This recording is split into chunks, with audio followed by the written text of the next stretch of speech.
আসসালামু আলাইকুম সুপ্রিয় দর্শক, অ্যাগ্রো টিপস চ্যানেলে আপনাকে স্বাগত। আজকের এই ভিডিওতে দেখাবো কিভাবে বস্তায় পেঁপে চাষ করবেন।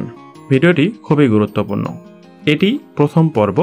যারা বাণিজ্যিকভাবে কিংবা পারিবারিক চাহিদা পূরণের উদ্দেশ্যে ছাদ বাগানে কিংবা বাড়ির উঠোনে আশেপাশে অথবা যে সকল জমিতে পানি জমে থাকে সে সকল জায়গায় আপনারা বস্তায় মাটি ভরাট করে পেঁপে চাষ করতে পারেন।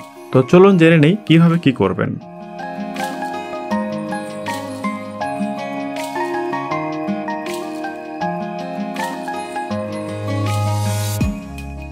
এই ভিডিওতে দেখাবো বস্তা নির্বাচন, মাটি তৈরি, সার ব্যবস্থাপনা, চারা রোপণ এবং চারা রোপণের কতদিন পর প্রথমবার গাছে সার প্রয়োগ করবেন এবং কী ধরনের পরিচর্যা করবেন। চলুন শুরু করা যাক।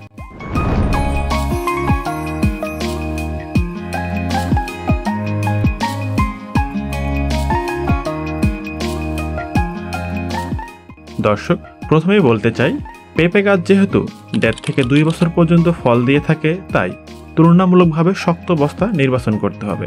এই ক্ষেত্রে সিমেন্টের বস্তা সবচেয়ে উত্তম, তবে এর চেয়েও ভালো বস্তা পেলে আপনারা অবশ্যই নির্বাচন করবেন। আপনারা চাইলে জিও ব্যাগ ব্যবহার করতে পারেন। আমার এই বস্তাগুলো খেয়াল করুন।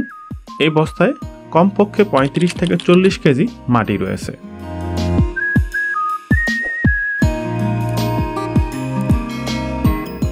যেহেতু আমরা বস্তায় পেঁপে চাষ করব, তাই মাটি অত্যন্ত উর্বর হওয়া প্রয়োজন এবং যতটা সম্ভব বিভিন্ন প্রকারের কম্পোস্ট মিক্সড করে মাটি ঝরঝরে রাখতে হবে। পেঁপে চাষের জন্য 10 মাটি, বেলে 10 মাটি কিংবা এঁটেল 10 মাটিতে পেঁপে সবচেয়ে ভালো হয়ে থাকে, তাই এ ধরনের মাটি নির্বাচন করুন। চারা রোপণের পূর্বে মাটিতে অবশ্যই একটি বস্তার জন্য কমপক্ষে 10 কেজি শুকনো গোবর সার কিংবা ভার্মি কম্পোস্ট বা টাইকো কম্পোস্ট 5 থেকে 7 কেজি। ড্রেনেজ সিস্টেম ভালো রাখার জন্য কিছু পরিমাণ বালি ব্যবহার করতে পারেন, এটি অপশনাল। এছাড়া 50 গ্রাম সরিষার খোল গুঁড়া, 50 গ্রাম হাড় গুঁড়া এবং 50 গ্রাম নিম খোল গুঁড়া এবং 5 গ্রাম বায়োডার্মা ছত্রাকনাশক সবগুলো উপাদান একসঙ্গে মিশিয়ে বস্তা ভরাট করে নেবেন। রাসায়নিক সার হিসেবে আপনারা 100 গ্রাম এমওপি, 100 গ্রাম টিএসপি, 50 গ্রাম জিপসাম, 20 গ্রাম ম্যাগনেসিয়াম এই সকল উপাদান একসঙ্গে মিক্সড করে আপনারা বস্তা ভরাট করবেন। অবশ্যই মনে রাখবেন, বস্তা ভরাট করার পূর্বে এই সকল সার মাটির সঙ্গে এককালীন প্রয়োগ করতে হবে। একটি ট্রিক্স, মাটি অধিক পরিমাণে ঝুরঝুরে রাখতে চাইলে আপনারা ধানের চিটা এবং কাঠের গুঁড়া কিংবা কোকোপিট ব্যবহার করতে পারেন। সুপ্রিয় দর্শক, এই সকল উপাদান দিয়ে আমি আগেই আমার বস্তা ভরাট করে নিয়েছি।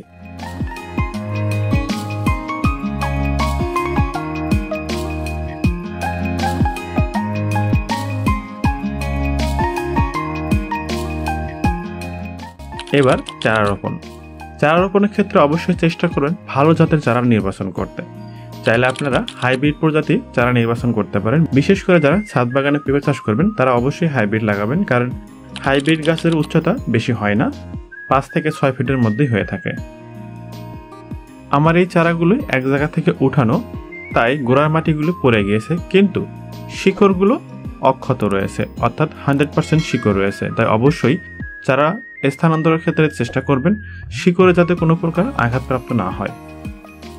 এবার বস্তায় 1.5 থেকে 2 ইঞ্চি মাটির গভীরে দিয়ে আপনারা চারাটি রোপণ করে দেবেন।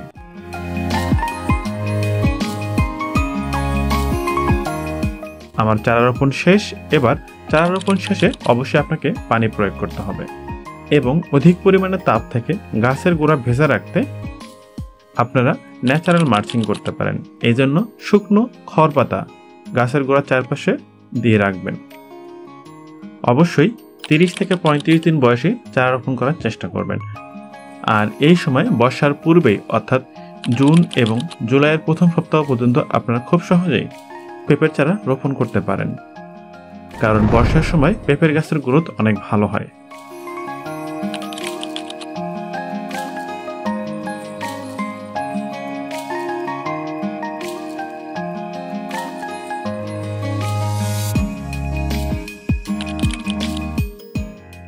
সুপ্রিয় দর্শক, আমার এই পেঁপে চারার বর্তমান বয়স 20 দিন, অর্থাৎ চারা রোপণের পর 20 দিন বয়স।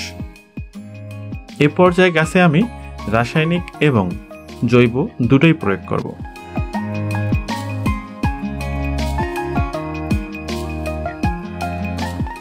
তো সার প্রয়োগের পূর্বে অবশ্যই গাছের গোড়া থেকে চারপাশের আগাছা খুব ভালোভাবে পরিষ্কার করে নেবেন।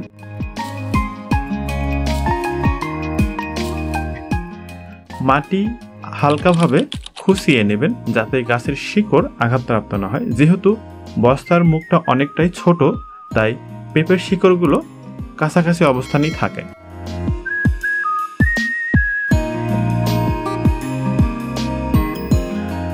রাসায়নিক সার হিসেবে আমি এখানে শুধুমাত্র ইউরিয়া এবং এমওপি সার নিয়েছি, অর্থাৎ এই সময় গাছের গ্রোথ ঠিক রাখার জন্য ইউরিয়া এবং গাছের শিকড় বৃদ্ধির জন্য এবং দ্রুত ফুল ফল আসার জন্য পটাশ সার অর্থাৎ এমওপি সার ব্যবহার করব।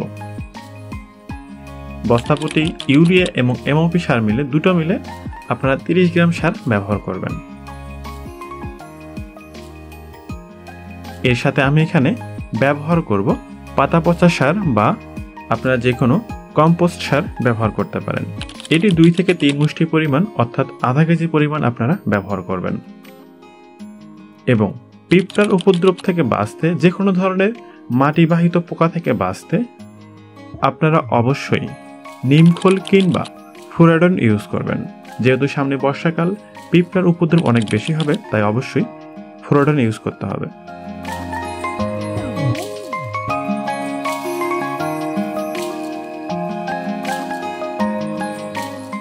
দর্শক, 20 দিন বয়সে গাছের এ পর্যায়ে 20 গ্রাম পরিমাণে সরিষার খৈল গুঁড়ো এবং 20 গ্রাম পরিমাণে হাড় গুঁড়ো একসঙ্গে মিশিয়ে গাছের গোড়ায় প্রয়োগ করব এবং এই সকল সার অবশ্যই মাটির সঙ্গে মিশিয়ে দেওয়ার চেষ্টা করবেন।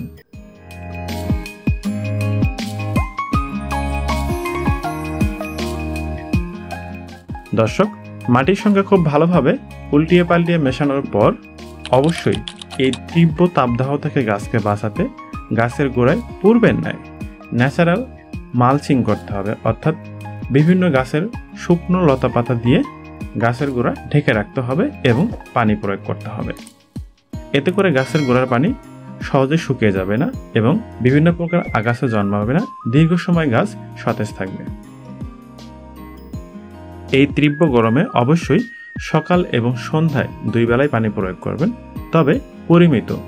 গাছের গোড়া যাতে অধিক পরিমাণে স্যাঁতসেঁতে না হয়ে যায় সে বিষয়টি খেয়াল রাখবেন, এতে করে ফাঙ্গাস লাগতে পারে।